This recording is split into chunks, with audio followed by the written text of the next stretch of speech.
Келесі есепке метр прогрессі берілген. Андай 3 оң санқырайды, олардың қосындысы тете 21-ге тең, ал кері шамалардың қосындысы 7/12 дейік. Яғни ол былай айтып отыр, мысалға b1 қосылған b2 қосылған b3 тең болады 21-ге. Кері дегеніміз 1/1 b2 b1 b3 тең болады 12-ден 7 дейік. Мен мыналарды жазып шықсақ, b1 қосылған b1 q қосылған b1 q квадрат тең болады 21-ге. Мыналарды да дәл осылай жазып шықсақ,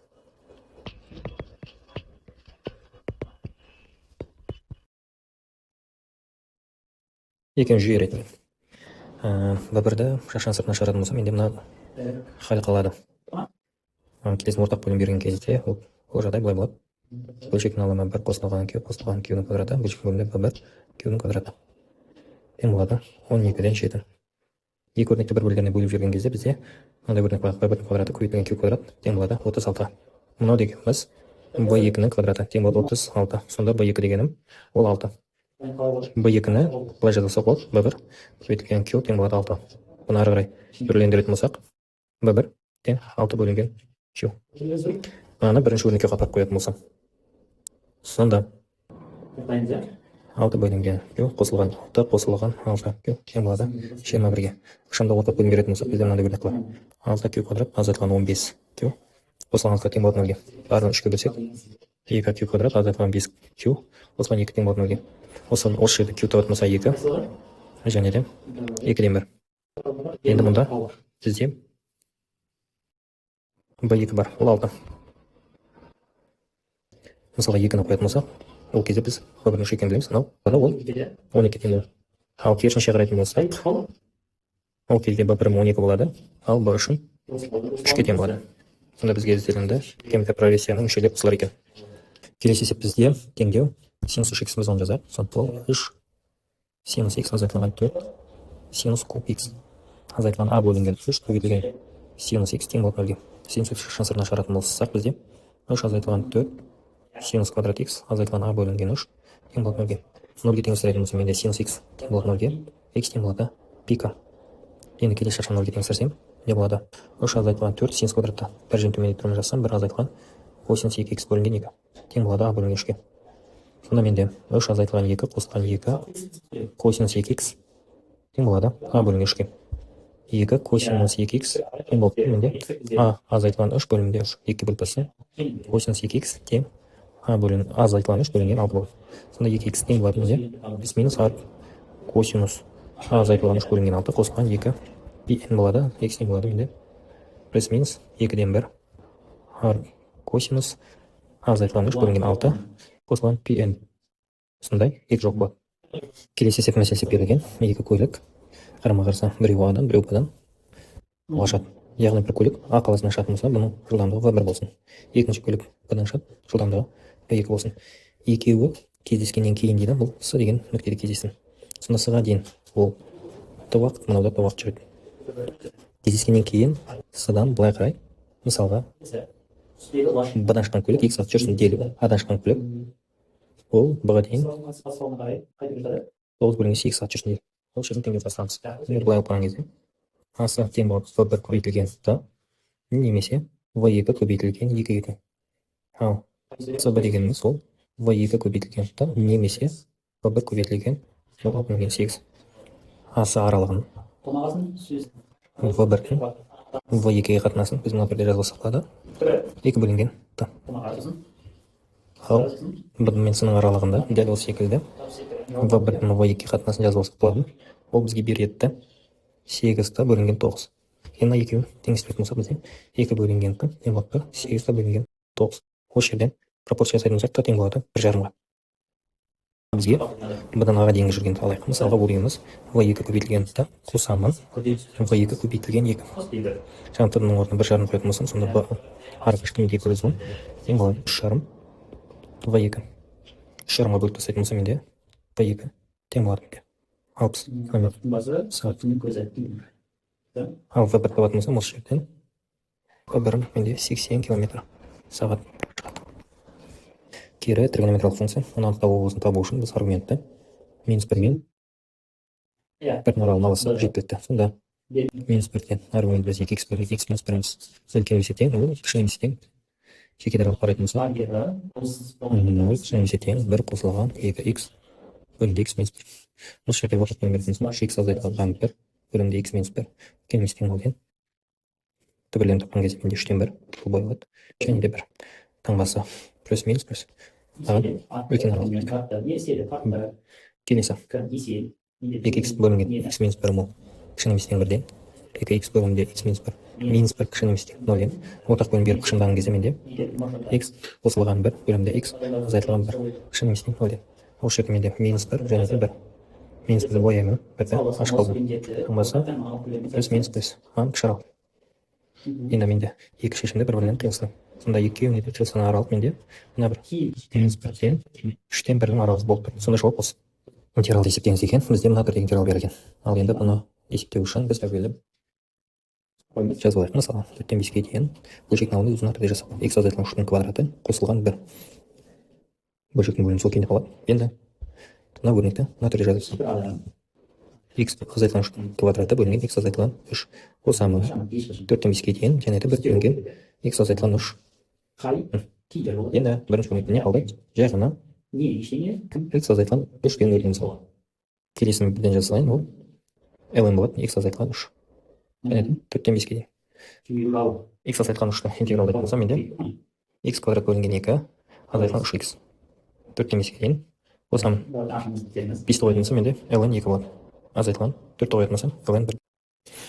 Енді 5-ті қойған кезде менде 25 бөлінген 2 азайтылған 15. Азайтылған 4-ті қойған кезде 8 қосылған 12. Қосылған ln 2.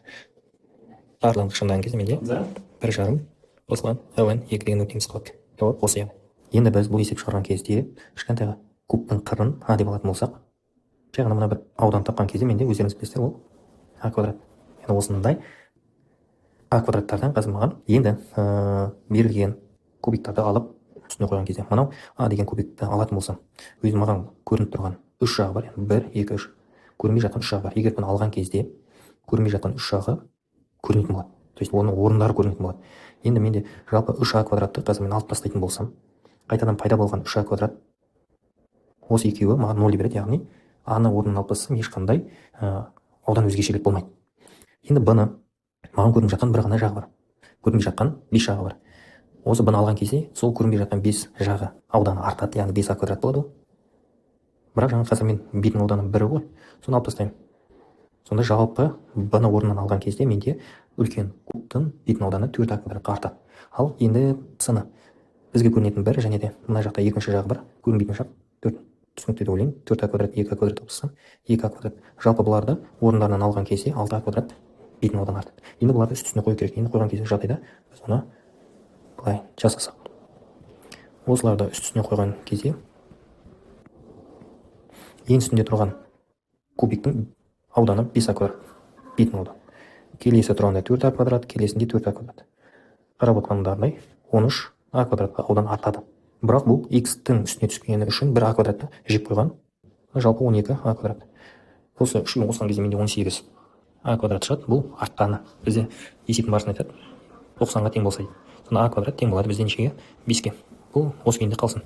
Енді сұрақ бізде көлем тап деген. Көлем деген сөз 3аның кубы. Ол болады менде 27а. 27а куб дегенім ол а квадрат көбейтілген а. Сонда а квадраттың орнына 5 қойсам, ал аның орнына төбірасы 5 қоятын боламын.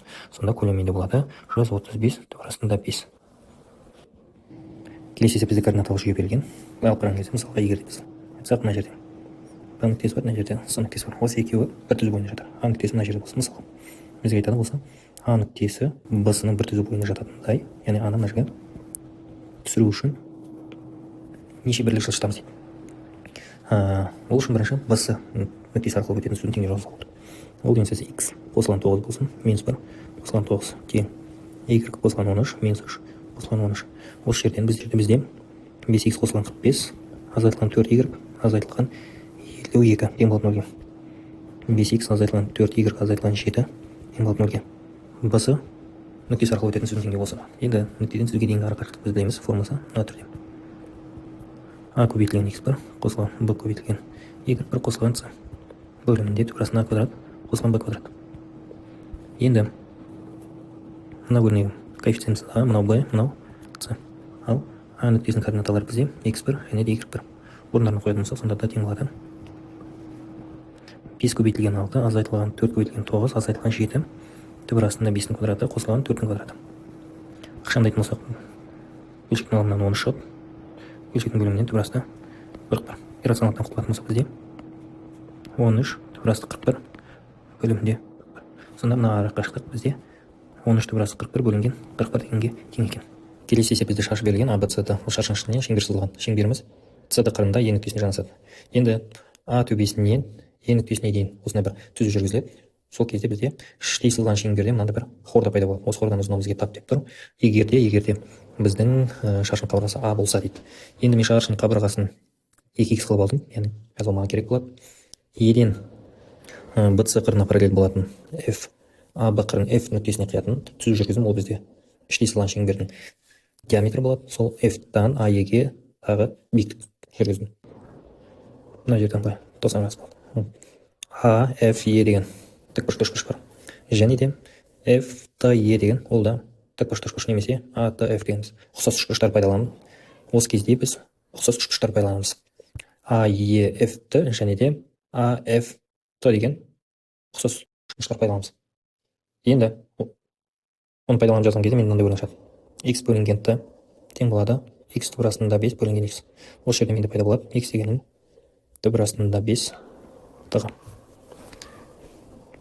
T-ның орнына қоятын болсам, менде 5T азайтылған T, яғни 4T. Ана осыны табу керек 4T-ны.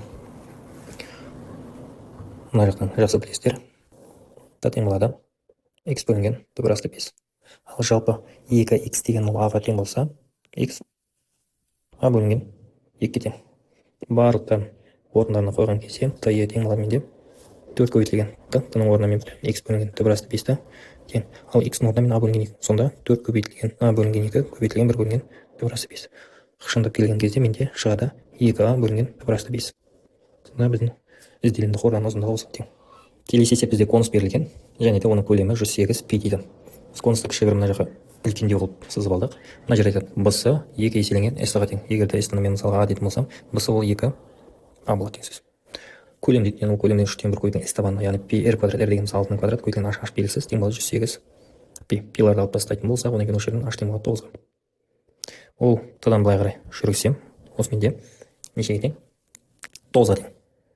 Енді S-тан да былай қарай биіктік түсірсем менде, ол h полосасын. Енді осы жерде ұқсас үшбұрыштар пайдаланамыз. 2A-ның 3A-ға қатынасы тең болады h-ның 9-ға қатынасы. Осы жерден h тең болады 6-ға. Енді мына бір жерді тауып алайық. Оны егер T деп алатын болсам, менде не болады? 6 азайтылған T-ның 6-ға қатынасы тең болады 2A-ның 3A-ға қатынасы. Былай кеткен кезде T тең болады 2-ге. Енді мен A-оны соссам, ол менде 6, мына жағым жаңа таптым 2, сонда мынандай бір тікбұрыш пайда болды. Мына жағымыз 6, мына жағымыз 8. Гипотенуза менде x болып тұр, ол дегеніміз 10-ға тең.